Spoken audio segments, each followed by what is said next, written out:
You know, a few weeks ago we hit on the message of Joseph. We covered Joseph when we learned that Joseph was definitely a man of integrity. Last week we covered the Asherah poles and altars. How there are certain things that we can allow to become idols in our lives and things that don't need to be idols in our lives, and how we need to tear them down. In such case, we need to build a new altar, if you will, and focus on where our worship truly needs to be at. It's not for me, it's not for self-gain, it's not for self-promotion, it's not about you, it's not for your self-promotion. It's all about God. It's all about our Savior, is what it's about. This morning is going to be, I'm going to kind of hit on integrity again. Integrity. The title will be Dishonesty or Integrity. And what do people see in you? What kind of light are you shining in the world of darkness? Is it a light that will lead people to Christ? Or is it a light that will push away people because it's not bright enough? It will lead them astray. What light are you shining for the world to see? And it's all exemplified by how we are living our lives in this world. You know what light you're shining. You know if you're faithful. You know if you're obedient. That's what it's summarized as. In the summer of 1805, a number of Indian chiefs and warriors met in council at Buffalo Creek, New York, to hear a presentation of a Christian message by Mr. Cran from Boston Missionary Society. And after the sermon was over, a response was given by Red Jacket, one of the Indian chiefs.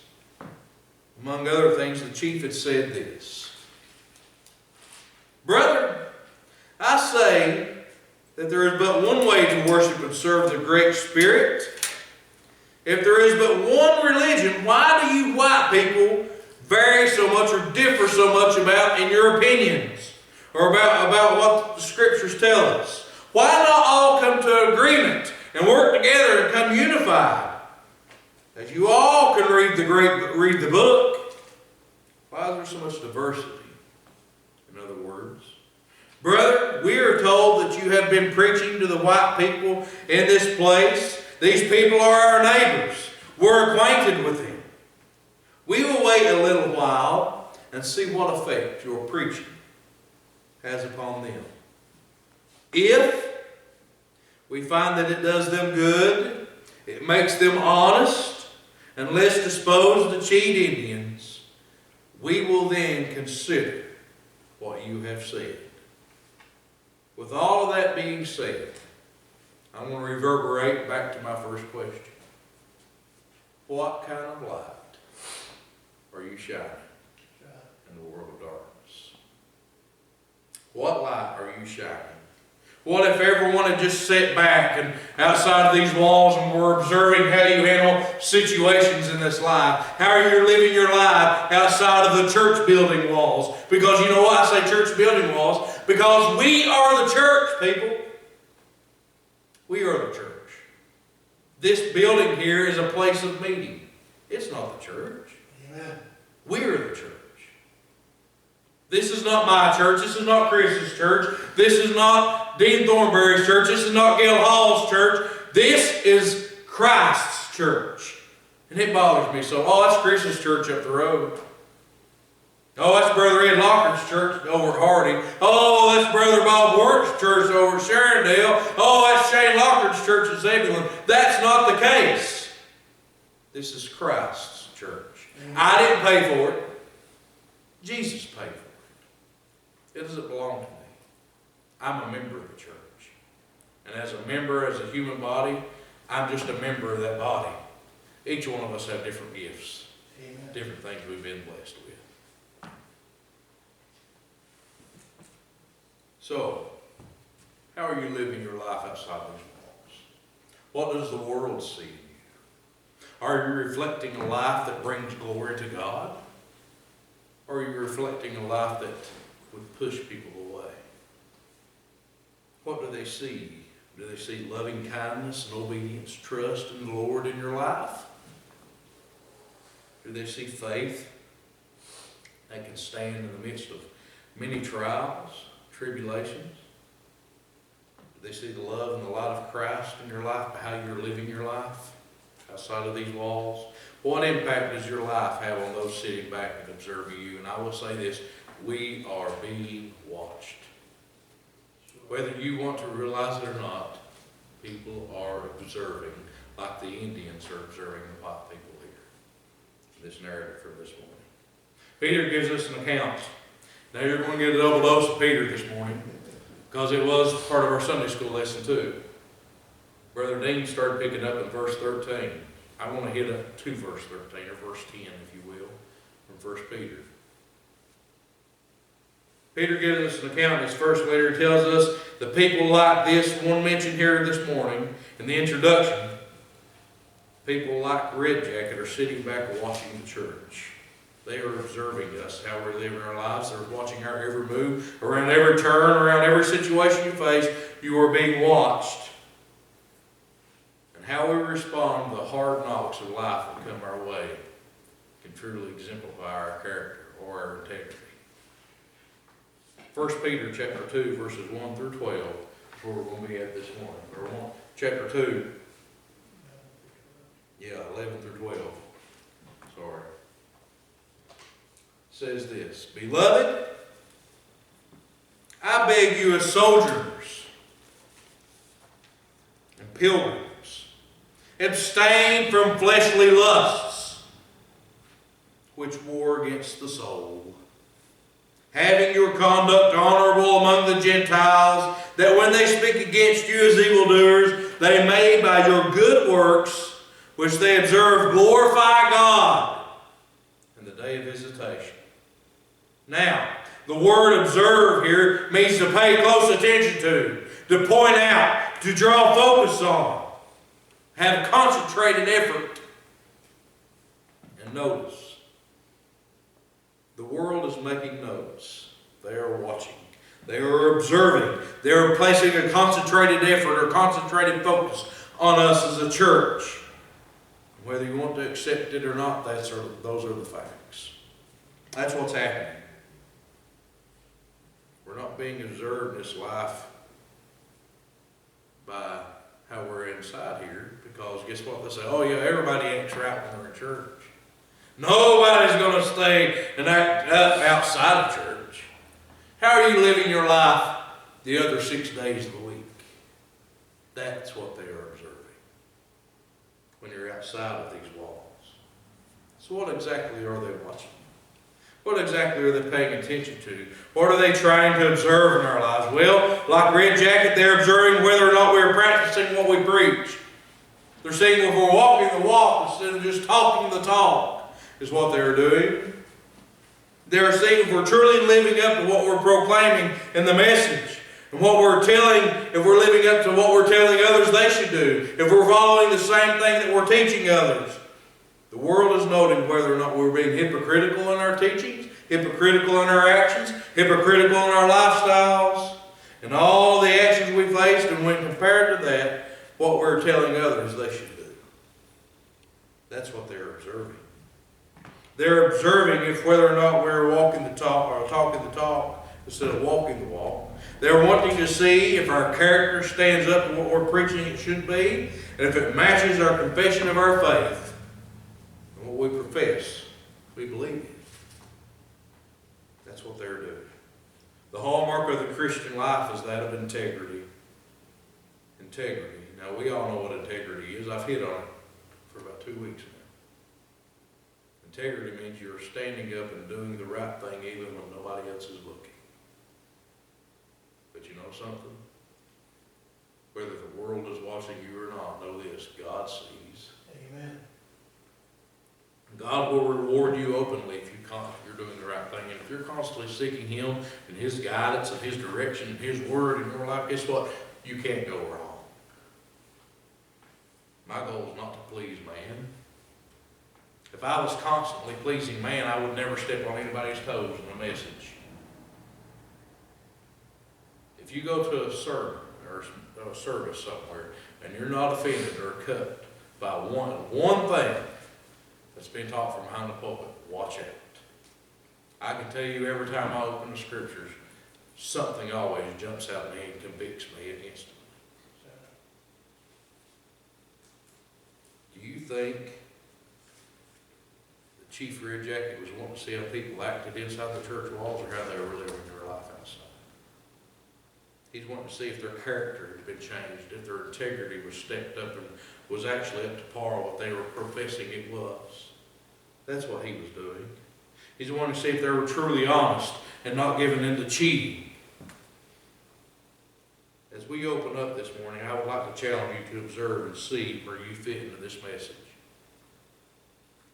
I want to challenge us in our walk. So, number one, we need to see what the meaning of integrity is. The meaning of integrity, and integrity is the high standard of base living. It's a personal code, if you will, of morality that does not succumb on a whim or all at once. It's the moment that dictates a majority when he tries to stand up for what is right. Integrity is to its personal character what health is to the body, or a type of 20/20 vision, if you will. It is to the eyes of integrity being 20/20, and comes from the word integer, which means a whole. It's a whole number. It's complete. Its completeness is what integrity is. A person with integrity is whole. Their lives are solid. It's put together. People with integrity have nothing to hide and have nothing to fear, because they're living up to a moral code. Solomon wrote this in Proverbs chapter 10, verse 9. He who walks with integrity walks securely, but he who perverts his ways will become known. Why? Because everybody will see it, and you'll be the talk of the town. That's exactly why. But God sees all. He knows all. And He knows the condition of your heart. You know, our lives are open books, people. If you think you can hide things from outside these walls, you're crazy. There's people that know stuff about me that I don't know about myself. Imagine that. Your life is an open book, and you cannot keep it hidden. They say to a watching world, we do in our lives, as long as we're living moral and upright, go ahead, look, observe my actions, watch what I'm doing. Keep in mind my behavior. I don't care to reveal my behavior to you outside the walls here. It will match my beliefs. It will match what I'm preaching. It will match what I'm testifying. My walk will match my talk, is what it is saying. My character will match my confession, my profession of faith.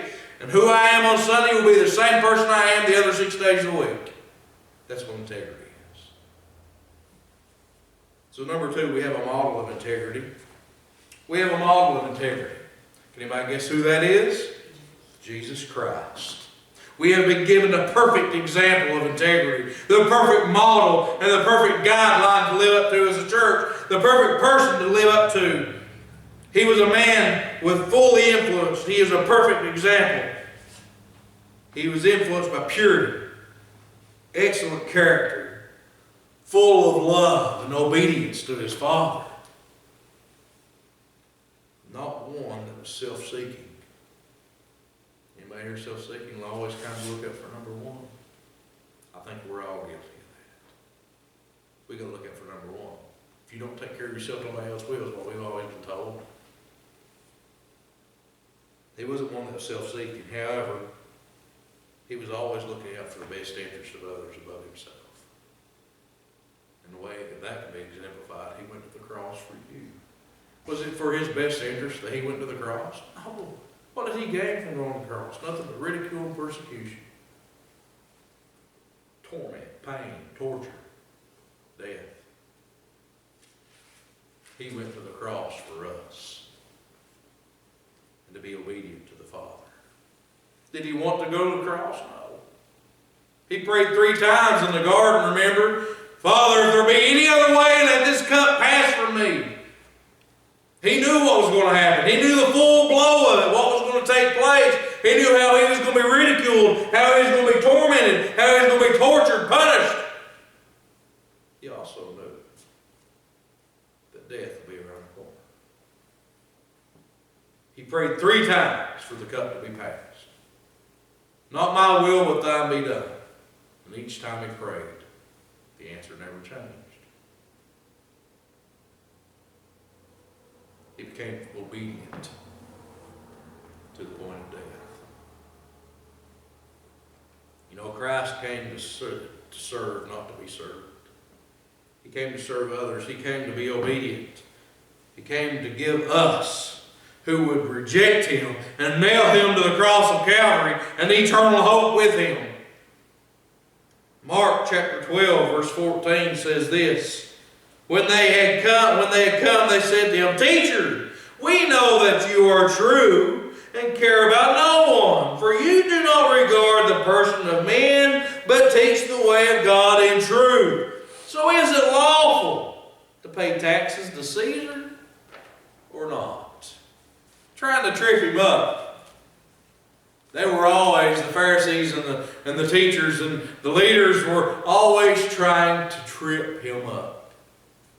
Get him to answer something wrong so they could throw it back at him. But you know what?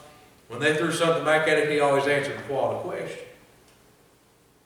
And that revealed the character of their hearts themselves. Even at the conclusion of his life here on earth, he stood before Pilate in a mock trial. A mockery. And the ruler said, You know what? I find no grounds in this man. He is innocent. I can't charge this man. Luke 23:4 says that.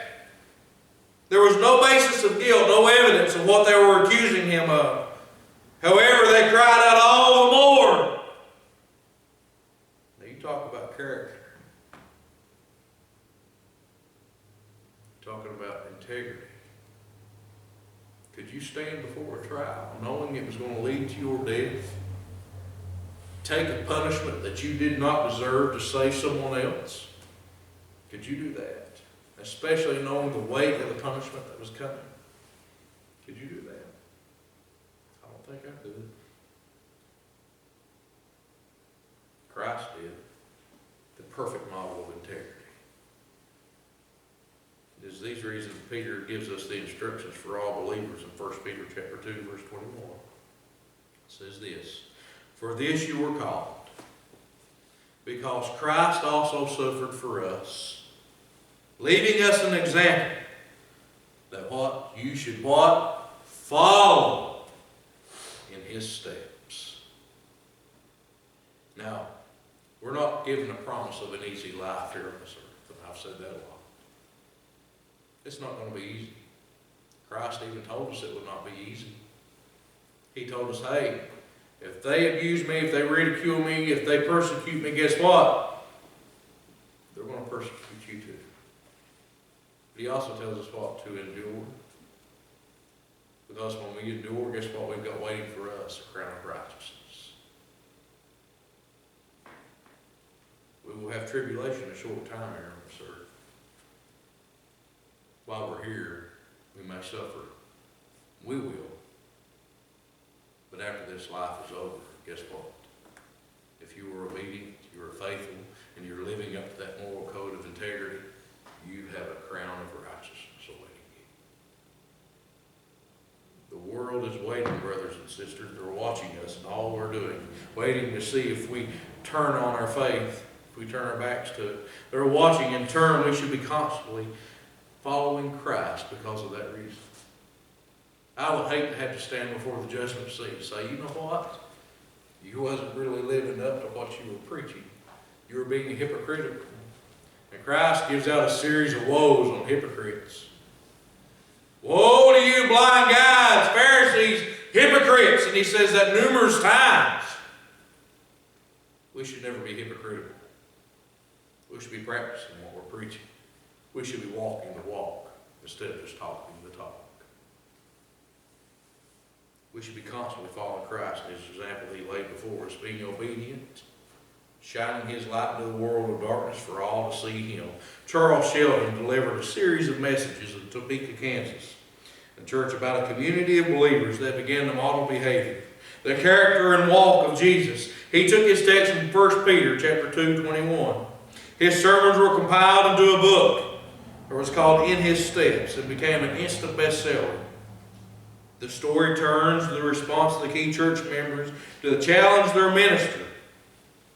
He requests that they join him in a pledge that for 1 year, and I'm going to challenge you all for this, just for 1 year from today, 1 year from today, you will not make a major decision at all without first asking, what would Jesus do?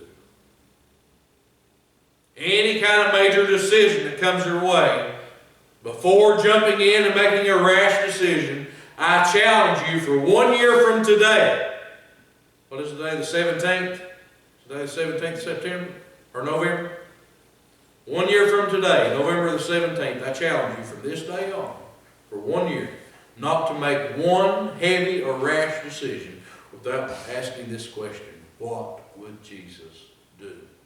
And see the changes. If you answer accordingly the way you think that Christ would answer, and you follow His steps and His guidance, see what happens. See the miraculous changes that happen in your life. Because when you answer that right, you can't go wrong. How would Jesus handle this situation? And through this simple yet profound challenge, the life of Christ is manifested through individuals in the story in amazing ways, he says. His narrative deals with the presence of the model of Christ influencing churches, homes, work settings, communities, and the nation. It is realistically captures the excitement and the joy of sacrifice, pain, and marking individual lives who follow in the steps of Christ. Now, we've been given the same challenge. I challenged you with it already, but this should have been a challenge we should have been asking ourselves long before now. Amen. We have the same challenge, church. Will we walk in Christ's steps? Will we remain faithful even to the point of death? Will we remain obedient, trusting His will for our lives? Will we follow His model and His example that He set before us? By coming down and living among us, being tempted and tested in every way we are, it was completely without sin.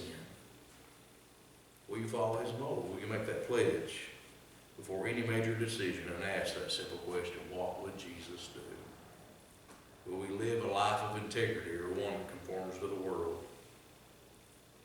That's only something you and God know. You might say right now, yeah, I'll do that from now on for 1 year. I'll do it. But you and God know. God knows how you're going to do it. If you're just saying it, if you're just talking the talk, or if you're walking the walk. He knows. That's just something between you and Him. God will know whether or not you're following His will, His ways, and His example. So number 3, we have manifestations of integrity. Manifestations of integrity. So how is it we live our lives in accordance to that of integrity?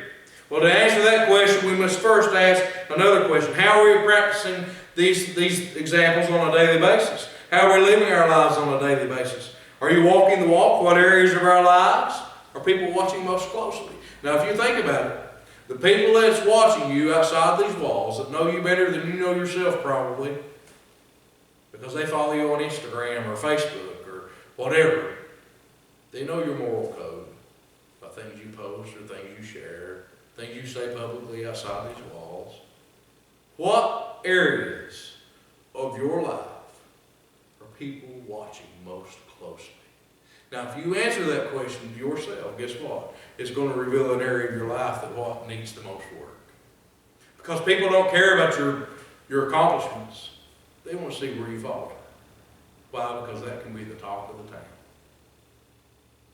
What areas of this life are people watching most closely? If you're in doubt, Peter also gives us an answer to that question as well. He identifies areas in our life where people are watching us the most. Areas in our life where the world is observing our reactions. He also provides a solution to these actions that we need to apply on a daily basis in our lives. Areas in our lives that prevent us from being full of integrity and demonstrating a life of integrity. Being slandered or muddied by the world at large is what it does. It's also so we can keep intact our moments when we face difficult situations. So what are these areas? Well, 3A, it's tempting circumstances. What do you do in tempting circumstances? What do you do? I messed up here. What do you do during tempting circumstances in life?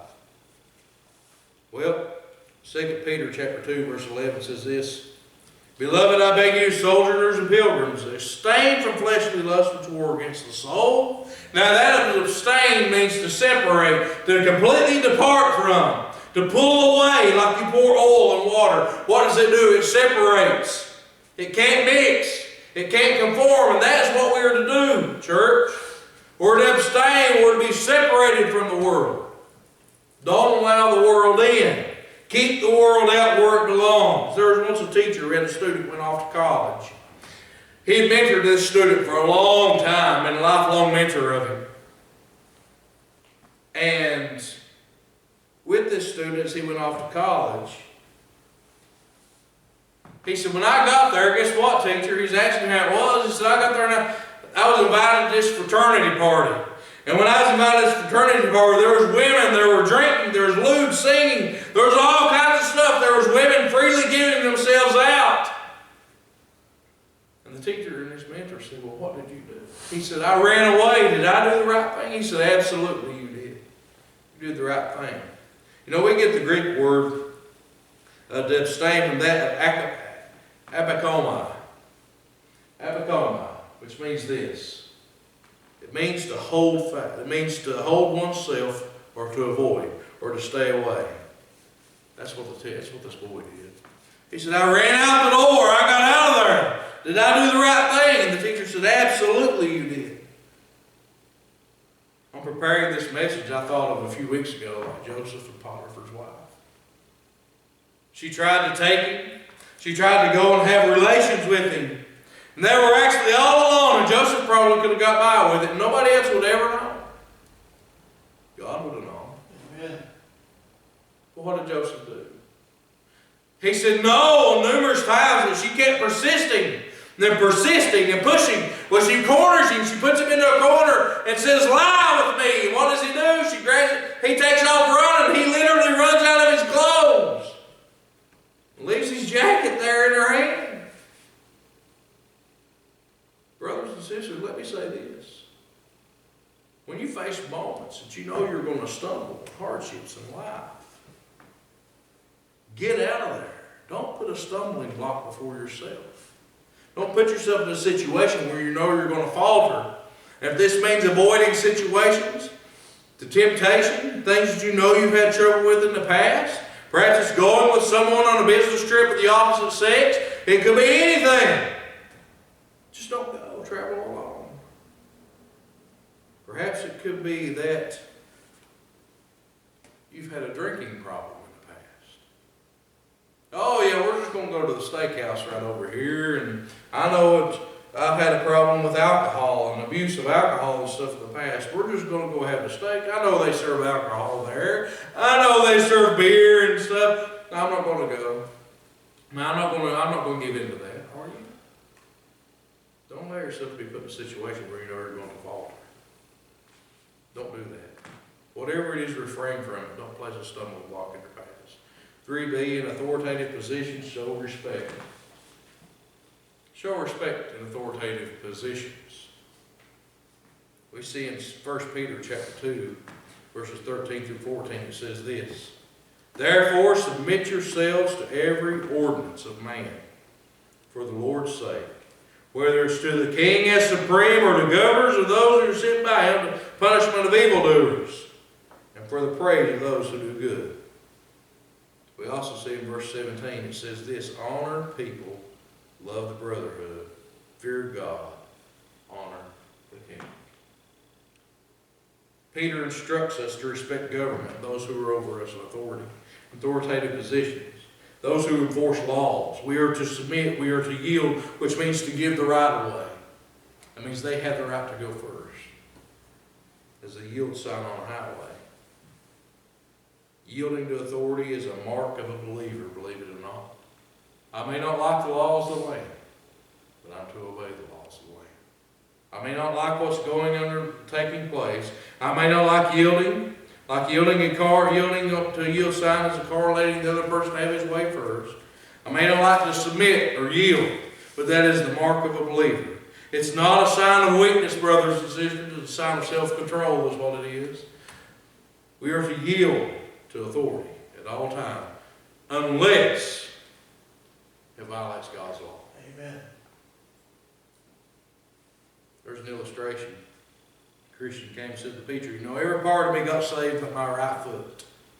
Every part of me got saved on my right foot. They said, your right foot? He said, what do you mean? He said, I mean the hardest part of me to submit is my left foot going down the highway when driving my car, but it's now submitted to. Integrity tells us that we may not always like the law. We may not always like what's being enforced. We may not always like to obey the law, but guess what? We are to obey as long as it doesn't come into defiance with God. Integrity says, I may not like the person in office, but I will honor the position. Amen. Integrity says, I may not like the direction our nation is going, but I will pray for God's intervention. Integrity says, I will obey God first, even if it means that I will suffer the penalty for doing so. God will be first. That's what integrity is, brothers and sisters. So the next point in your work environment, stand up for what is right. This is difficult. This is hard. It's not easy. Stand up for what's right. 1 Peter 2:18 says this. Servants, be submissive to your masters with all fear, not only to the good and Gentile, but also to the harsh. Or the good and gentle, but also to the harsh.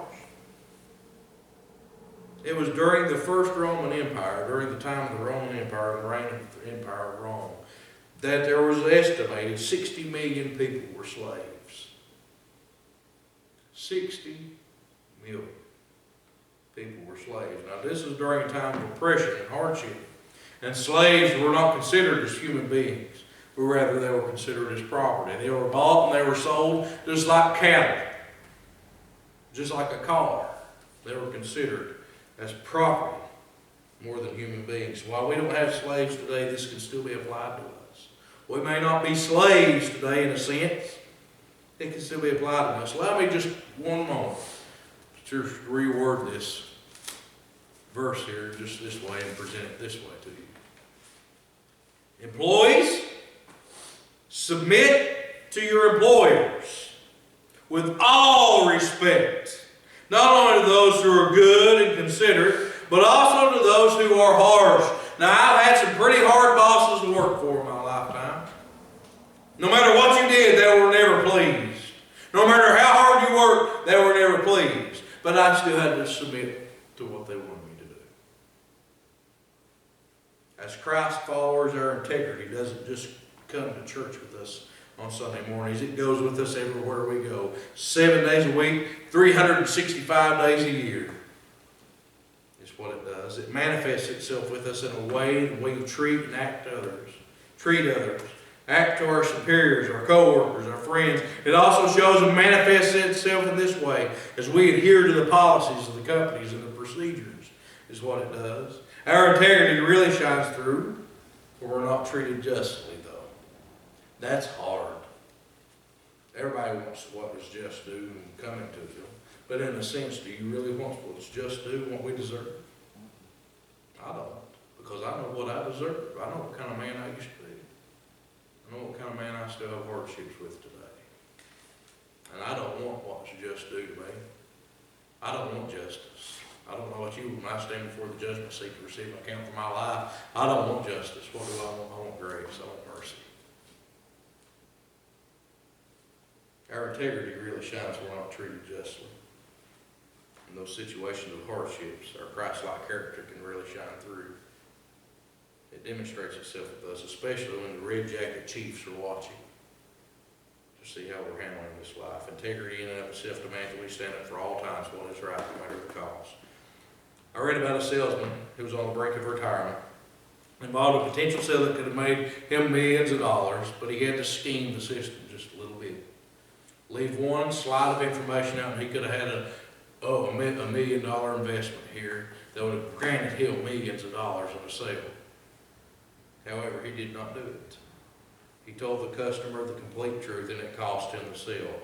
But he did what was right.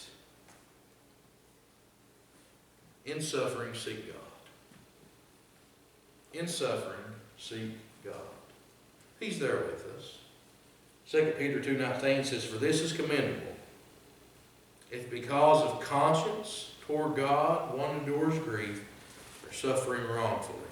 The greatest test of integrity is how you handle the hard times of life, the hard knocks. Nothing in this life can reveal one's character even more quicker than the problem. We handle situations that are problematic, full of pain and sorrow. That's one of the reasons God allows it. And when we go through suffering, it really reveals our character. It's been said Christians are like tea bags. You never know what's in them until you put them in hot water. That's the way we are. As long as we're on this planet, we will experience our moments of hardships, our moments of trials, and our moments of tribulations. And we also know this, that the world is watching. They're watching to see if we'll falter, and they're there just waiting for that little moment of hiccup that we have, the moments we stumble. And I'm not going to lie to you. I've had my moments. I've had words come out of my mouth that after I said it, I was like, God, man, why'd you say that? And they were like, oh, I thought you was a churchgoer. I thought you was a Christian. And I'm like, shit. And let's be honest with ourselves. We've all had those moments. We've had our moments that are hiccups. I'm not perfect. I don't claim to be. As long as we have our life on this planet, we'll have those hardships. We'll have our pain. We'll have our suffering. The question is, how do we deal with it? How do we deal with it? Does our integrity shine through? People are watching to see how we're handling our misfortunes in life, in this world. Helen Keller was right when she said this. Although the world is full of blindness and suffering, although the world is full of suffering, it's also full of overcoming it. She also said that it was because of her blindness that she was able to see God. Here are the facts, people. Our integrity is put to the test every day. And in virtually every situation you're in, everywhere you're at, we are being watched closely to see how we respond in this life to situations that's placed before us. We're watching closely to see if our character stands up. We're being watched closely to see if we're practicing what we're preaching, if we're walking the walk or just talking the talk. We still have our moments and our hiccups that we'll have in our life. We have our moments of hardships and trials and tribulations. They're out there seeing if our behavior matches our beliefs and what we're professing. Seeing if our character matches our confession of our faith. So what do we do in these moments? Are our actions exemplifying the love of Christ? Is that what they're doing? Or are they demonstrating our lack of faith and trust of one true King? How do you handle your moments of hardships? You and God know this. I encourage you to start walking in upright integrity, following the example that Christ laid before us, being obedient to His will and His word, even to the point of death. Now, I don't know what your state is right now. I don't know how your walk is. You and God know how your walk is. But know this, you have a God who loves you.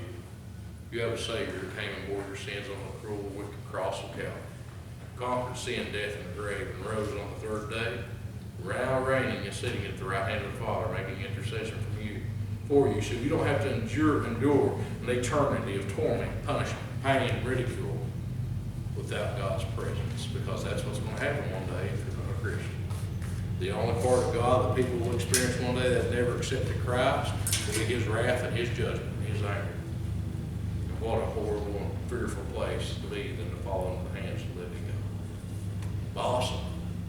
On the flip side of that coin, what a sacred and safe and wonderful place it is to be. Is that in His hands. If you're not a Christian, you've got to know that Jesus Christ came and bore your sins and griefs on the cross of Calvary to give you an eternal hope of heaven. He is the Son of the living God. He came and He dwelled among His creation for that purpose. He came and seek to save that which was lost. You have to know He came down here. You have to know that He is the Son of God. You have to come forward repenting of your sins. Say, I know I'm a wicked sinner. I believe Jesus is the Christ. And I believe He did all this. Come forward repenting of your sins. Say, I'm going to make that change. I'm going to turn from that sinful life. I'm going to start living and walking upright in integrity. Come forward, repenting of your sins, make that great confession. I believe Jesus is the Christ, Son of the living God. Jesus says, He who confesses me before men, him shall I confess before my Father who is in heaven. He who denies me before men, him shall I deny before my Father who is in heaven. Be washed or immersed in the water or grave of baptism, where you completely enact the death of Christ. You go down to the watery tomb, grave, consider dying to your old self, burying yourself in the water or grave of baptism, remaining there, raising up a new creature, a new creation, a new life in Christ. Receive the gift of the Holy Spirit, for He will guide and direct you along the way and help you in every trial and tribulation you face. Help you remain walking upright integrity, and then remain faithful unto death. And receive a crown of life. Now, if you're not a Christian, what's holding you back? Why not come as we stand and sing?